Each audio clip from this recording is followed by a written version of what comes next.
Hello और welcome student. स्वागत है आपका करण सर फार्मा क्लासेस में। और आज का वीडियो बहुत ही इंपॉर्टेंट होने वाला है क्योंकि आज हम डिस्कशन करेंगे एक बहुत ही इंपॉर्टेंट टॉपिक पे जिसकी रिक्वायरमेंट मुझे काफी समय से आ रही थी। और क्वेश्चन ये था कि सर फार्मास्यूटिकल इंडस्ट्री के क्वालिटी कंट्रोल डिपार्टमेंट में जॉब कैसे लगती है, वहां पर क्या काम होता है, सैलरी स्केल क्या होती है, उसका हमको क्या पढ़ाई करनी पड़ेगी। साथ ही साथ बेसिकली दिमाग में ये क्वेश्चन आ रहा होगा कि सर काम क्या होता है, सैलरी क्या होती है, क्या पढ़ाई करनी पड़ेगी, क्वालिफिकेशन हमारी क्या होनी चाहिए। इन सभी का जवाब मैं इस वीडियो के अंदर दूंगा। तो ज्यादा समय नहीं गवाते और वीडियो स्टार्ट करते हैं। सबसे पहले आपके दिमाग में क्वेश्चन आ रहा होगा कि इस जॉब के लिए हमको क्या पढ़ाई करनी चाहिए, मतलब एजुकेशन क्या होनी चाहिए।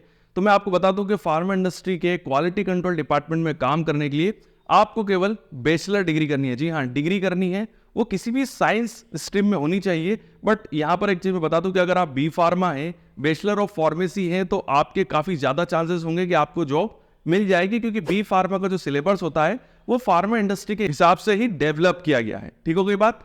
अब बात की जाए दूसरी सिलेबस की या दूसरे स्ट्रीम्स की, तो जैसे आप अगर आपने केमिस्ट्री, बायोटेक्नोलॉजी, माइक्रोबायोलॉजी, बायोकेमिस्ट्री या मेडिसिनल केमिस्ट्री से बीएससी की डिग्री भी करी है तो आप इस जॉब के लिए एलिजिबल है। यहां पर एक चीज में आपके दिमाग में एक चीज और आ रही होगी कि सर आपने केवल बैचलर डिग्री की बात करी, मास्टर्स का क्या? अगर हम यहां पर मास्टर्स कर लेते हैं, मतलब पोस्ट ग्रेजुएशन कर लेते हैं, तो जॉब के चांसेस क्या है? तो देखिए, मैंने जैसे आपको बताया कि अगर आपके पास अंडर ग्रेजुएट डिग्री है तो जॉब के चांसेस तो है ही आपके पास। बट अगर आप मास्टर्स कर लेते हैं तो आगे चल के, जी हाँ, जॉब तो आपको मिलेगी ही मिलेगी, बट आगे चल के जब आपके प्रमोशंस होंगे, आपकी ग्रोथ होगी, वहां पर आपकी जो मास्टर्स डिग्री होगी ना, ये काफी काम आने वाली है।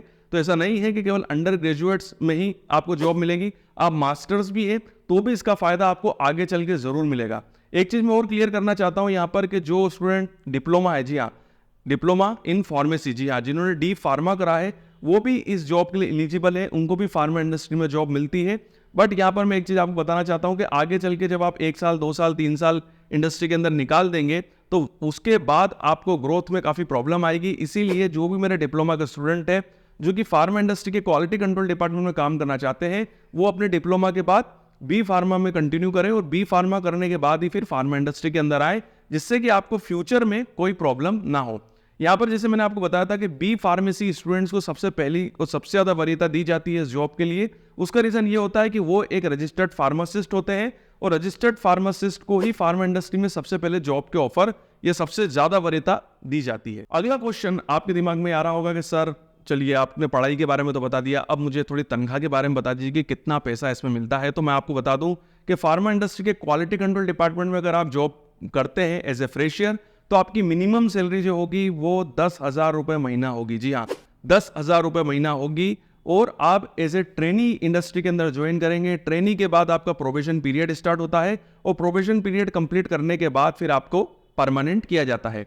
ट्रेनी का जो पीरियड होता है, ट्रेनिंग पीरियड, वो आपको 3 महीने 2 से 3 महीने का होगा। उसके बाद 2 से 3 महीने अगर आपका ट्रेनिंग पीरियड प्रॉपर कंप्लीट हो जाता है तो फिर आपका प्रोबेशन पीरियड स्टार्ट होगा, वो भी 2 से 3 महीने का होगा। और 6 महीने या 6 महीने भी कह सकते हैं, 8 महीने भी कह सकते हैं, उसके बाद आपको फिर परमानेंट कर दिया जाएगा।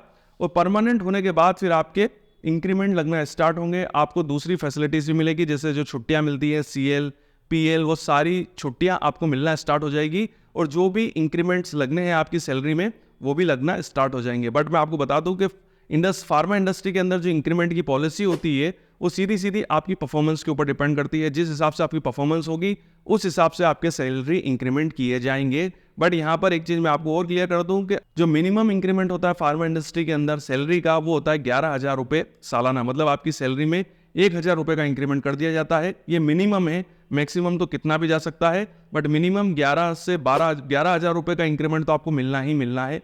ठीक हो गई बात।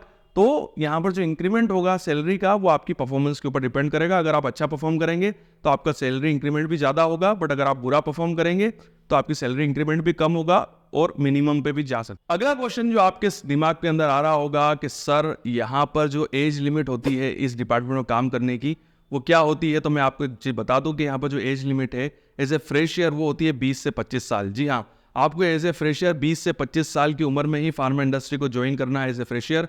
अगर 25 साल से ज्यादा एज अगर आपकी हो गई है तो फिर आपको एज ए फ्रेशर में काफ़ी दिक्कत आएगी और फार्मा इंडस्ट्री ज्वाइन करने में काफ़ी प्रॉब्लम आएगी। तो कोशिश करें कि 20 से 25 साल की उम्र में ही फार्मा इंडस्ट्री को ज्वाइन कर ले, अगर आप फार्मा इंडस्ट्री को ज्वाइन करना चाहते हैं। उसके अलावा एक और क्वेश्चन कि सर ये फार्मास्यूटिकल इंडस्ट्री का जो क्वालिटी कंट्रोल डिपार्टमेंट होता है, यहाँ पर काम क्या होता है, थोड़ा इसके बारे में बताइए। तो मैं आपको चीज़ बता दूं कि यहाँ पर बेसिकली ड्रग की टेस्टिंग की जाती है। जी हाँ, प्रोडक्शन डिपार्टमेंट में जो ड्रग बनती है उसकी समय समय पर उनकी सैंपलिंग की जाती है। उन सैंपल्स को इकट्ठा करके क्वालिटी कंट्रोल डिपार्टमेंट में लाया जाता है, जहां पर सोफिस्टिकेटेड इंस्ट्रूमेंट्स के द्वारा ड्रग की टेस्टिंग की जाती है। ये सोफिस्टिकेटेड इंस्ट्रूमेंट जो होते हैं वो ऑटोमेटिक इंस्ट्रूमेंट होते हैं, जो कि सॉफ्टवेयर के द्वारा रन किए जाते हैं और उन्हीं के द्वारा इनके रिजल्ट्स आते हैं। आपको केवल सैंपल को प्रिपेयर करना होता है और उन सैंपल्स को इंस्ट्रूमेंट में रन करना होता है, और इंस्ट्रूमेंट जो होता है वो आपको रिजल्ट प्रोवाइड कराता है और साथ ही साथ आपको रिपोर्ट भी देता है। उस रिपोर्ट के थ्रू ही हमको पता चलता है कि हमारा जो रिजल्ट है वो पास हुआ है या फेल हुआ है। साथ ही साथ एक और बहुत इंपॉर्टेंट चीज है कि क्वालिटी कंट्रोल लेबोरेटरी में आप जो भी काम करेंगे उसमें आपको अपना ज्यादा दिमाग लगाने की जरूरत नहीं है। आपको स्पेसिफिकेशन दिए जाएंगे, स्पेसिफिकेशन को पढ़कर जैसा उसके अंदर बताया गया है, जिस तरीके से आपको टेस्ट लगाने हैं, पूरे का पूरा प्रोसीजर उसके अंदर दिया हुआ होता है। साथ ही साथ जिस तरीके के सैंपल आपको बनाने हैं, तो सैंपल को बनाने की पूरी प्रोसेस उसके अंदर दी हुई होती है। आपको बस उन स्पेसिफिकेशंस को फॉलो करना होता है। स्पेसिफिकेशन मतलब इस रजिस्टर के टाइप के स्पेसिफिकेशन होते हैं। हर ड्रग का अलग अलग स्पेसिफिकेशन होता है। जो भी ड्रग आपको दी जाएगी उसका स्पेसिफिकेशन भी आपको दिया जाएगा। उसको पढ़ के उसमें जो जो टेस्ट लगाने हैं उसका पूरा प्रोसीजर दिया जाएगा। तो उसको फॉलो करते हुए आपको सैंपल को प्रिपेयर करना है और इंस्ट्रूमेंट में रन करना है। मतलब आपको अपना दिमाग लगाने की कोई जरूरत नहीं है। स्पेसिफिकेशन को फॉलो करते हुए ही आपको सारे टेस्ट प्रोसीजर को फॉलो करना है, और वहीं पे ही ये भी दिया जाता है कि पास का क्या क्राइटेरिया है और फेल का क्या क्राइटेरिया है। एक और दिमाग में आ रहा होगा कि सर ये जो सोफिस्टिकेटेड इंस्ट्रूमेंट की आप जो बात कर रहे हैं, इनके बारे में तो हमने कभी सुना नहीं। हो सकता है आपने कभी सुना भी ना हो और आपको कभी चलाना भी ना आता हो, तो घबराने की कोई जरूरत नहीं है। फ्रेशर्स को पहले 1 से 2 महीने पहले ट्रेनिंग दी जाती है, इंस्ट्रूमेंट को कैसे रन करना है, पूरा इंडस्ट्री का जो वर्किंग कल्चर है उसको आपको समझाया जाता है, आपको काम कैसे करना है, किस तरीके से डॉक्यूमेंट्स को फिल करना है, और उसके बाद ही फिर आपको वर्किंग पे लाया जाता है। जब तक उनको कंफर्म नहीं हो जाएगा कि आप प्रॉपर वे में ट्रेंड हो गए हैं, तब तक आपसे वर्किंग नहीं कराई जाएगी। आपको पहले ट्रेनिंग दी जाएगी जो कि 2 से 3 महीने की होगी। ठीक हो गई बात। तो आपको ऐसा घबराने की जरूरत नहीं है कि आपको जाते से ही इंस्ट्रूमेंट चलाने हैं, टेस्टिंग परफॉर्म करनी है। नहीं, एज ए फ्रेशर आपको पहले ट्रेनिंग दी जाएगी और उसके बाद फिर आपको इंस्ट्रूमेंट ऑपरेट करने को दिया जाएगा। अगला क्वेश्चन आपके दिमाग में आ रहा होगा कि सर क्वालिटी कंट्रोल में काम तो करना है, बट इसके सिलेक्शन की प्रोसेस क्या होती है, क्या कोई एग्जाम होता है? तो ऐसा कुछ भी नहीं है। इसमें सीधे इंटरव्यूज होते हैं, सीधे भर्ती के थ्रू यहाँ पर सिलेक्शन होता है। इंटरव्यू कहाँ पर होते हैं? इंटरव्यू जो होते हैं या तो इंडस्ट्री में जाके आप इंटरव्यू दे सकते हैं, या तो फिर देश के कई बड़े बड़े शहरों के अंदर ये इंटरव्यू ऑर्गेनाइज किए जाते हैं। वहां पर जाके आपको अपना रिज्यूमे ले जाना है और सारी मार्कशीट्स ले जानी है, और सीधे इंटरव्यूज के थ्रू आपका इंडस्ट्री में सिलेक्शन हो जाएगा। और आप ये भी कर सकते हैं कि अपने रिज्यूमे को सीधा फार्मा इंडस्ट्री के एचआर में भी मेल कर सकते हैं, भेज सकते हैं। आपको उनके मेल आईडी कहाँ मिलेंगे? तो ऑनलाइन अवेलेबल होते हैं। साथ ही साथ चाहे तो आप लिंक्डइन पे आपको हर इंडस्ट्री के एचआर के बारे में इंफॉर्मेशन मिल जाएगी, तो लिंक्डइन के थ्रू भी आपको ईमेल आईडी मिल जाएगा और आप फार्मा इंडस्ट्री में अपना रिज्यूमे भेज सकते हैं। जैसे भी उनको रिक्वायरमेंट होगी उस तरीके से वो आपको कॉल करेंगे और इंटरव्यू के लिए बुलाएंगे। अगला क्वेश्चन आपके दिमाग में आ रहा होगा कि सर ये कैसे पता चलेगा कि इंडस्ट्री के इंटरव्यूज कब हैं, कहाँ हैं? तो देखिए, न्यूज़पेपर में भी, न्यूज़पेपर के थ्रू आपको पता चल सकता है। जी हाँ, न्यूज़पेपर में भी इंडस्ट्रीज जो है वो इंटरव्यूज की लोकेशन और डेट को बताती है।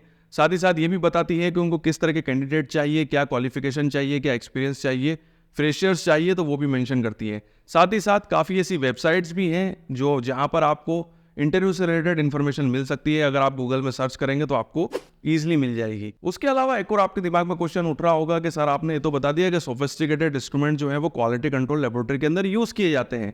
ये इंस्ट्रूमेंट कौन कौन से होते हैं, थोड़ा इनका नाम बता दीजिए। तो देखिए, HPLC हो गया, high performance liquid chromatography, GC gas chromatography, UV visible spectroscope जिसे हम अल्ट्रा वायलेट विजिबल स्पेक्ट्रोस्कोप कहते हैं, dissolution apparatus, Karl Fischer instrument, FTIR Fourier transform infrared spectroscope. तो ये वो सारे इंस्ट्रूमेंट्स होते हैं जो कि क्वालिटी कंट्रोल लेबोरेटरी के अंदर यूज किए जाते हैं। अगर आप ये चाहते हैं कि सर एक एक इंस्ट्रूमेंट्स के ऊपर कौन कौन से टेस्ट परफॉर्म किए जाते हैं उसके बारे में बताइए, तो नीचे कमेंट बॉक्स पे आप मेंशन कर सकते हैं। तो आगे आने वाले समय में मैं हर इंस्ट्रूमेंट के ऊपर एक सेपरेट वीडियो बना दूंगा कि क्वालिटी कंट्रोल लेबोरेटरी के अंदर एक पर्टिकुलर इंस्ट्रूमेंट जैसे HPLC के ऊपर कौन कौन से टेस्ट परफॉर्म किए जाते हैं, FTIR के ऊपर कौन कौन से टेस्ट परफॉर्म किए जाते हैं, FTIR का काम क्या होता है क्वालिटी कंट्रोल लेबोरेटरी में, यूवी का क्या काम होता है, ये सारी चीज़ें मैं एक अलग से एक वीडियो में बता दूंगा। अगर मैं यहाँ पर बताने बैठ गया तो ये वीडियो काफ़ी लंबा हो जाएगा, बट अगर आप चाहते हैं तो नीचे कमेंट कर सकते हैं। आगे आने वाले समय में मैं इस टॉपिक के ऊपर भी वीडियो जरूर बनाऊंगा। अगला क्वेश्चन कि सर आपने ये भी बता दिया कि इंटरव्यू कहाँ होंगे, हम कैसे पता कर सकते हैं। अब थोड़ा सा ये भी बता दीजिए कि इंटरव्यू के अंदर क्वेश्चन किस तरह के पूछे जाते हैं। तो देखिए, इसके लिए मैं ज़्यादा नहीं बताऊंगा क्योंकि इसके ऊपर तो मेरे काफ़ी वीडियोज़ है जहाँ पर मैंने production department, QC department, quality control department, यहाँ तक कि क्वालिटी कंट्रोल में यूज़ होने वाले जितने भी इंस्ट्रूमेंट्स से मैंने नाम लिए, HPLC, FTIR, UV, Karl Fischer हो गया, ये सारे इंस्ट्रूमेंट्स से रिलेटेड मेरे सेपरेट वीडियो पहले से ही आ चुके हैं जहाँ पर मैंने क्वेश्चंस के साथ साथ आंसर्स भी बताए हैं कि आपसे इस पर्टिकुलर इंस्ट्रूमेंट्स के ऊपर किस तरीके के क्वेश्चन पूछे जा सकते हैं और उसका आंसर क्या होगा। तो आप उन वीडियोस को देख के अपने इंटरव्यू की प्रिपरेशन कर सकते हैं। उसके अलावा आपके एक नॉलेज के लिए मैं आपको ये भी बताना चाहूंगा कि भारत के अंदर जो फार्मा इंडस्ट्रीज है वो ज़्यादातर इंडस्ट्रियल एरिया के अंदर सिचुएटेड है और भारत की अलग अलग स्टेट्स के अंदर ये इंडस्ट्रियल एरिया है। तो मैं एक एक करके मैं आपको इनका नाम भी बताता हूँ। जैसे गुजरात के अंदर बड़ौदा, अहमदाबाद, दमन, वैसे दमन तो बेसिकली अलग है, गुजरात में नहीं आता है बट गुजरात से लगा हुआ ही है। दमन हो गया, वापी, भरूच, अंकलेश्वर, ये वो एरिया है गुजरात के जहाँ पर फार्मा इंडस्ट्रीज जो है वो सिचुएटेड है और यहाँ पर आपको एक अच्छी खासी सैलरी मिल जाएगी। अगर हम बात करें हिमाचल प्रदेश की तो वहां पर है बद्दी, सिक्किम, तेलंगाना की बात करें तो वहां है हैदराबाद, पंजाब की बात करें तो पोंटा साहिब और आपका चंडीगढ़, मध्य प्रदेश की बात करें तो पीथमपुर, आंध्र प्रदेश की बात करें तो वाइजैक। उसके अलावा हरिद्वार के आसपास भी काफी फार्मा इंडस्ट्रीज है। हरिद्वार बेसिकली उत्तराखंड में आता है, तो वहां पर भी काफी अच्छी इंडस्ट्रीज है, तो वहां पर भी आप जाके काम कर सकते हैं। तो ये वो बेसिकली इंडस्ट्रियल एरिया थे जो भारत के अलग अलग राज्यों के अंदर है और काफी ज्यादा फार्मा इंडस्ट्रीज जो है वहां पर अपना प्रोडक्शन कर रही है। अगर आप इनमें से किसी भी एरिया के आसपास रहते हैं तो वहां पर आप जाके जॉब कर सकते हैं, अपना रिज्यूमे दे सकते हैं और वहां पर इंटरव्यू के थ्रू आप सिलेक्ट हो सकते हैं। ये वीडियो हम यहीं पे कंप्लीट करते हैं। अगर कोई जानकारी इस वीडियो के अंदर रह गई हो तो आप नीचे कमेंट्स के अंदर मेंशन कर सकते हैं। आगे आने वाले समय में मैं उन टॉपिक्स के ऊपर जो भी आपने सजेशन दिए हैं उसके ऊपर मैं एक अलग से वीडियो जरूर बनाऊंगा। वीडियो देखने के लिए थैंक यू वेरी मच। आपकी उज्जवल भविष्य की कामना करता हूं और यूं ही बने रहिए मेरे साथ।